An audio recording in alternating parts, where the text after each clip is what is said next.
Hi friends, எல்லோரும் எப்படி இருக்கீங்க? எல்லோரும் நல்லா இருக்கீங்களா ஃப்ரெண்ட்ஸ்? இன்றைக்கி பார்த்திங்கன்னா நம்ம எதை பற்றி பார்க்க போகிறோம் அப்படின்னா, நார்மல் டெலிவரி ஆகிறதுக்கு நம்ம என்னென்ன பண்ணணும் அப்படிங்கிறத பற்றி தான் பார்க்க போகிறோம். ஏன்னா நிறைய பேருக்கு இங்கே சிசேரியன் தான் ஆகுது. அதுக்கான ரீசன் என்ன அப்படிங்கிறதையும், என்னென்ன பண்ணால் நம்மளுக்கு நார்மல் டெலிவரி ஆகும் அப்படிங்கிறத பற்றியும் தான் இந்த வீடியோவில் நம்ம ஃபுல்லாக பார்க்க போகிறோம். சரிங்களா? வீடியோக்குள்ளே போகலாங்களா? அதுக்கு முன்னாடி நம்ம யூடியூப் சேனலை சப்ஸ்கிரைப் பண்ணிக்கோங்க, லைக் பண்ணிக்கோங்க, ஷேர் பண்ணிக்கோங்க. கீழே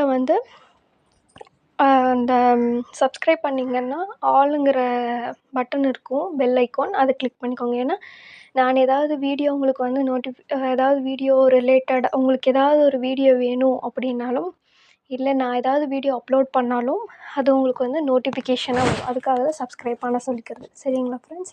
இப்போ நம்ம வீடியோக்குள்ளே போகலாம். சரிங்களா? இப்போ பார்த்திங்கன்னா நிறைய பேருக்கு நார்மல் டெலிவரி ஆகுறது இல்லை, சிசேரியன் தான் ஆகுது. அதுக்கான காரணம் என்ன அப்படின்னா, ஃபஸ்ட்டு நம்ம நிறைய தண்ணி குடிக்கணும். சரிங்களா? தண்ணியோட அளவு குறைஞ்சாதான் நம்மளுக்கு சிசேரியனே பண்ணுவாங்க. சரிங்களா? குழந்தைக்கு போதுமான அளவு தண்ணி இல்லைன்னா நம்ம சிசேரியன் தான் பண்ணுவாங்க. அதனால் தண்ணியை 4 லிட்டர் வரைக்கும் நம்ம குடிக்கலாம். சரிங்களா? 4 லிட்டர் குடித்தா ரொம்பவே நல்லது. சரிங்களா?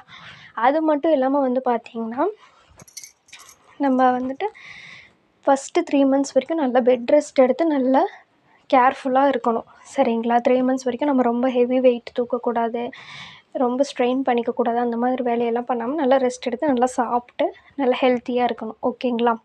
அதுக்கப்புறம் பார்த்திங்கன்னா 4 to 5 மந்த்ஸ் நம்ம ஸ்லீப்பிங் தூங்குறோம் இல்லைங்களா? அதை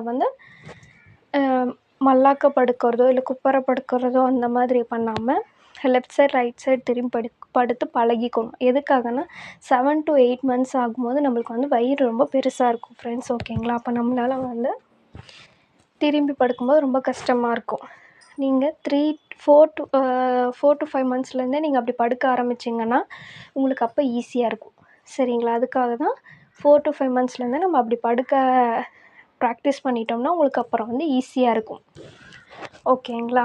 அதே மாதிரி பார்த்திங்கன்னா சடனாக நம்ம எந்திரிக்கக்கூடாது, சடனாக படுக்கக்கூடாது. அந்த மாதிரி விஷயம்லாம் நம்ம பண்ணக்கூடாது. சடனாக குனியக்கூடாது, சடனாக சாப்பிட்டுட்ருக்கோம் அப்படின்னா எந்திரிக்கக்கூடாது. அந்த மாதிரியெல்லாம் பண்ணக்கூடாது.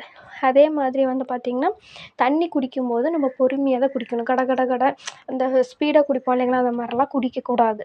சரிங்களா? ஏன்னா நம்ம தண்ணி குடிக்கும்போது கொஞ்சம் கொஞ்சமாக குடித்தோன்னா குழந்தையோட நம்ம என்ன பண்ணாலும் அது குழந்தைக்கு போகும். சரிங்களா? இப்போ நம்ம தண்ணி கடகடன்னு குடிக்கும்போது குழந்தை மேலே கடகடன்னு தண்ணி ஃப்ளோ ஆகுற மாதிரி இருக்கும்.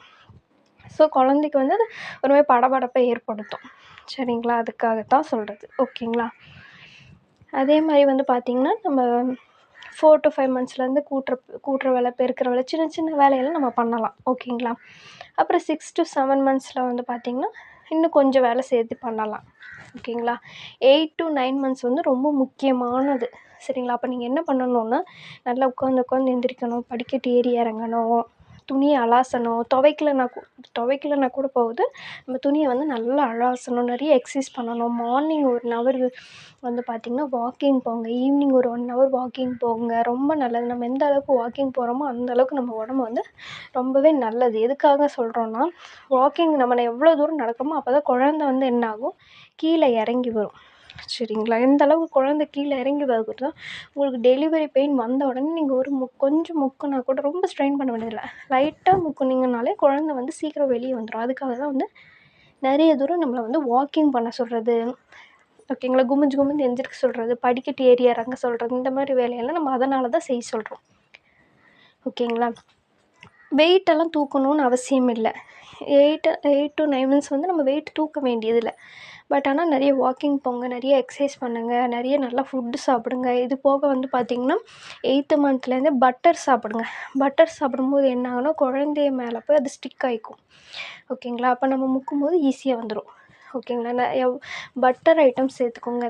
அப்படி பட்டர் பிடிக்காதவங்க தண்ணி இருக்கு இல்லைங்க, வாயில் கொஞ்சம் தண்ணியை ஊற்றிட்டு பட்டரை கொஞ்சம் போட்டு அப்படியே முழுங்கிடுங்க.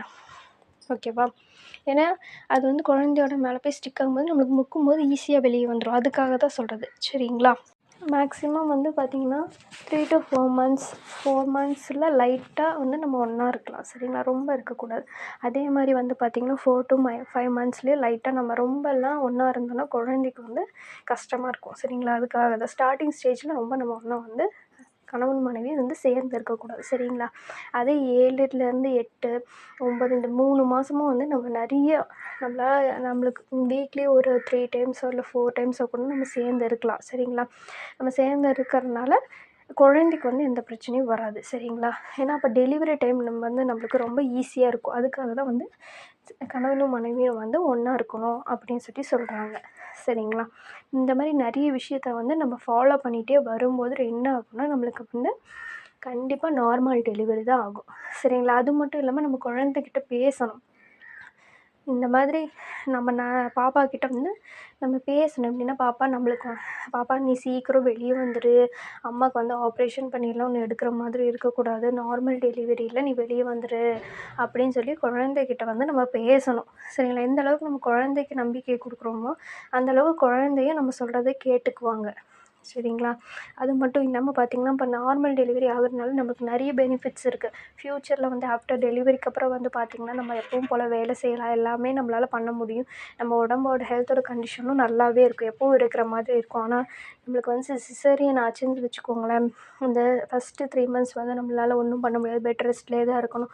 ஆஃப்டர் அதுக்கப்புறம் பார்த்திங்கன்னா பேபிக்கு ஒரு 1 year ஆகிடுச்சு அப்படிங்கிற பட்சத்தில் நம்ம வந்து பார்த்திங்கன்னா அதுக்கப்புறமே வந்து பார்த்திங்கன்னா ரொம்ப வெயிட்டு தூக்கக்கூடாது அப்படின்னு சொல்லுவாங்க. ரொம்ப ஸ்ட்ரெயின் பண்ணி வேலை செய்ய முடியாது. போக போக நம்ம உடம்பு ஹெல்த் வந்து ரொம்பவே வந்து ஃபஸ்ட்டு இருக்கிற ஹெல்த்துக்கும் இப்போ இருக்கிற ஹெல்த்துக்கும் நிறைய டிஃப்ரென்ஸ் தெரிகிற மாதிரி ஆகிடும் சரிங்களா. இப்போ நார்மல் டெலிவரி எதுக்காக மோஸ்ட்டாக அதுதான் பெஸ்ட்டு அப்படின்னு சொல்கிறாங்கன்னா அது வந்து நார்மலாக நடக்கிற ஒரு சர்க்கிள் ஓகேங்களா. அதனால் நம்மளுக்கு எந்த பெனிஃபிட்ஸும் வந்து அதனால் வந்து நம்மளுக்கு எந்த உடல் ரீதியானவோ இல்லை ஹெல்த் ரீதியான நம்மளுக்கு எந்த ப்ராப்ளம்ஸும் வந்து நம்மளுக்கு வந்து வராது.